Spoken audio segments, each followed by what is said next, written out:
This video is going to be brought to you by Savet AF. Longtime viewers of the channel know that I've received a few items from Savet AF in the past, from a Madara statue to a Pain statue to an Itachi one, and so today Savet has sent over their new Sage Mode Naruto statue, which I have to say I am extremely impressed with. On top of the gorgeous box that it comes in, the statue is super easy to put together, and it comes with the fine quality that I've come to expect from Savet AF's craftsmanship. From the extremely detailed designs to the small customization available by placing either a wind release Rasen Shuriken into the hand of Sage Mode Naruto or a normal wind release rasengan in the same hand. You can also place a Fuma Shuriken and a Kunai into the skull of Boss Toad Gamabunta, and you also have Manpa Toad on the statue as well as extra support characters. I've bought a ton of anime statues in the past, and I can say with certainty that Savet AF delivers on the high quality for several anime series, so not just Naruto, and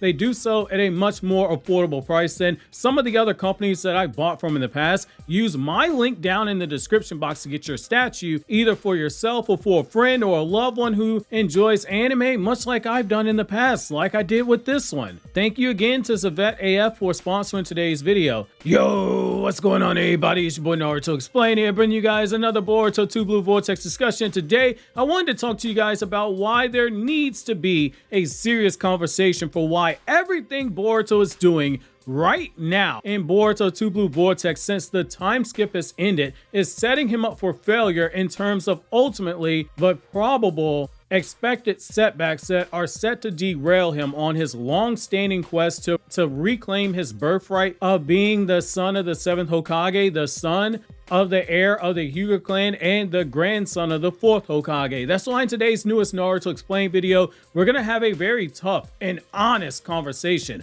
about Boruto Uzumaki and how these setbacks that are looming in the future right now are ultimately best for the end goal of the character, which are reclaiming his birthright, stopping his feud with Kawaki, and becoming the figure who protects the ninja world from the shadows themselves. So as we all know, at the end of Boruto Part 1, Boruto in one moment had his entire life flipped all the way upside down. Instead of being the beloved prodigy of Konoha, who many had high hopes for, that he would become the second coming of the 4th Hokage, Boruto was now seen as the outsider who betrayed the 7th Hokage by first killing his son, then trying to kill his son again, and also killing the 7th Hokage and his wife. Someone who had known love for so many years was now being forced to carry the burden of hatred for the first time in his life due to no fault of his own. And over the span of the next 3 years, his life, it would only get harder. The sensei who he looked up to, loved like a second father, was now defeated by Code in a battle that was meant to protect Boruto from Code, who despite a year of training under Sasuke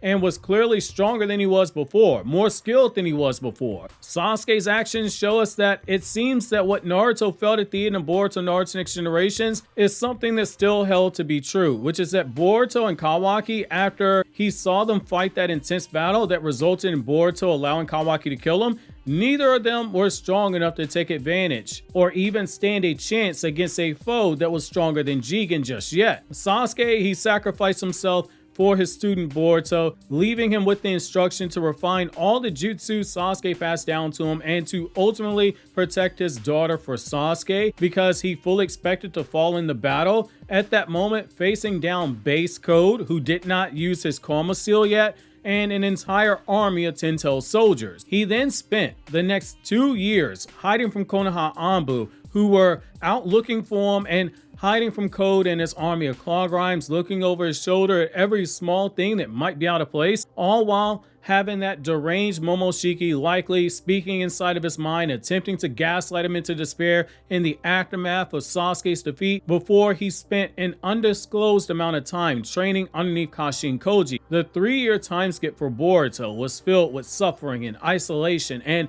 that's what makes what's going on right now in the manga so instrumental for his end goal. Boruto has returned to the village, the very same village that had been hunting him down for the last 3 years, and had every intention of killing him, and still has a kill on sight order placed on Boruto, and brick by brick he's begun trying to rebuild the image that was broken and stolen from him, saving the village more than once from an attack in the process. Yet in spite of all this, he has several things working against him. Even after he saved the village from Code's first invasion. The Konoha elders who sided with Danzo in pressuring Hiruzen to lead a team of Anbu Black Ops into the Uchiha compound before Danzo ultimately said, fine, I'll do it myself, and he had Itachi massacre the clan. They were still telling Shikamaru that Boruto, the traitor, as they called him, must be still held accountable for the death of Naruto and Hinata and the attempted murder of their son, who they wrongfully believe is Kawaki. Kawaki then used the benefit and the goodwill that came from everyone thinking he's Naruto's child to further frame Boruto for the murders of the Jonin at the village gates by trying to establish the narrative that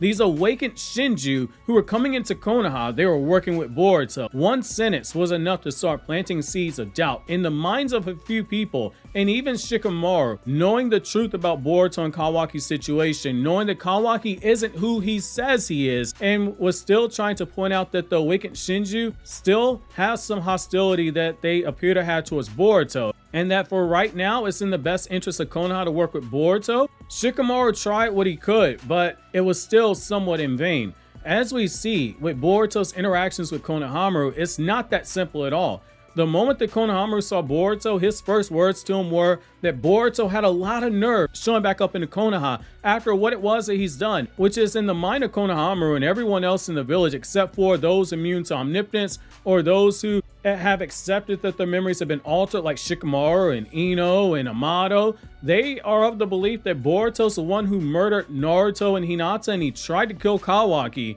when it's the other way around, that Kawaki's the one they should be directing all their anger at instead of Boruto. Even after Boruto defeated Hidari, Kawaki's actions towards Boruto, whether intentionally or unintentionally, caused him to get further scrutiny placed onto him. When Kawaki asked Boruto, how did you come across the information about the Thorn Souls? Who told you this information? It caused a shadow to be placed onto him because the idea was that Boruto wasn't helping Konoha because he had been seeking redemption or wanted to do the right thing, or even because he was acting out the kindness of his heart. It painted the picture that he was acting only in his own best self-interest, and even with Boruto saying that the Thorn Souls could be used to save Sasuke, it leaves just enough room in there to be interpreted the other way, because like Boruto, Sasuke has been deemed a traitor with a kill-on-sight order. Things have gotten out of hand for Boruto in the sense that even when they're trying to do right, he's still being held responsible for things that he is not guilty of. It's exactly what Shikamaru told Boruto, which is that he will be forced to carry the burden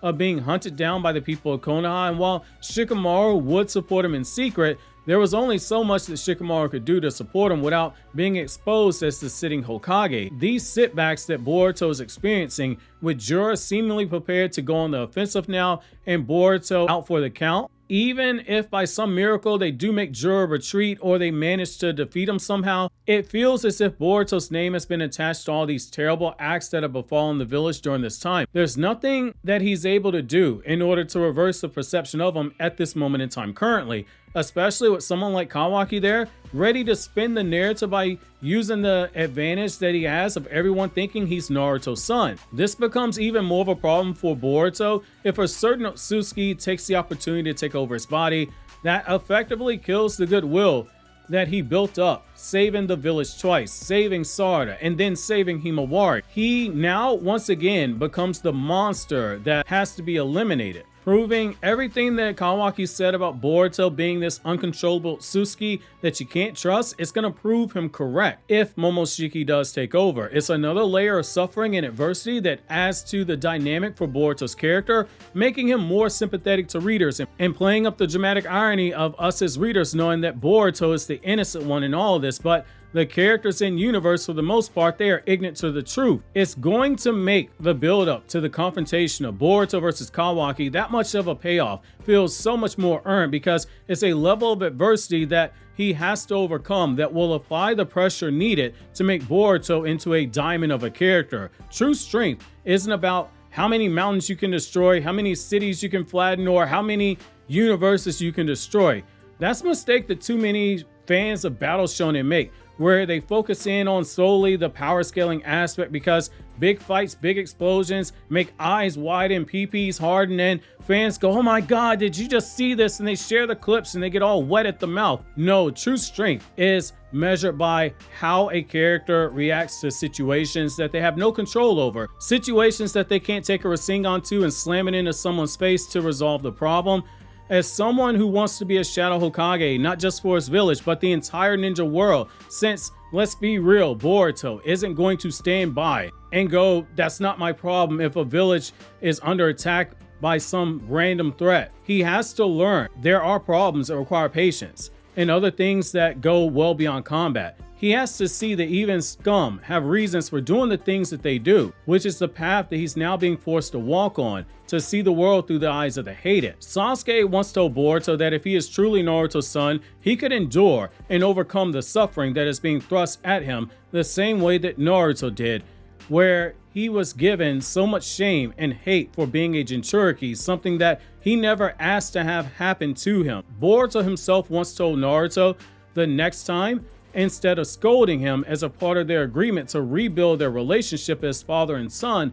part of what Naruto was supposed to do was tell him the stories of all the things he had to endure in his lifetime before becoming Hokage, so Boruto could do what Sasuke told him, which is to understand who Naruto was before he became the Hokage, the serial glue sniffer who couldn't color inside the lines even if someone held his hand to show him how to do it, because understanding that version of Naruto is going to help Boruto understand how much he took his father for granted and how far he's come. Right now, Boruto's being faced with the obstacle of having to overcome and endure all that suffering as well. While he may want to take up the Shadow Hokage mantle that Itachi and Sasuke once had, all these hardships that he's enduring are only going to further cement him as being Naruto's true son, because only the son of Naruto will be able to endure everything that is heading his way and not begrudge those who are pointing the finger at him, which is poetic in how it brings everything full circle to the ending of the Versus Momoshiki arc, to the ending of the Boruto movie that Kishimoto wrote, the arc that forever changed Boruto's life, and the moment that he unseals Naruto will be the completion of the father and son story, which is almost as rewarding as what happened in the new Chainsman chapter, which my review from my Anime Explained channel breaks all that down, so watch it if you haven't. And over here on the right, we got the new Boruto chapter review for those of you guys who have not seen it just yet.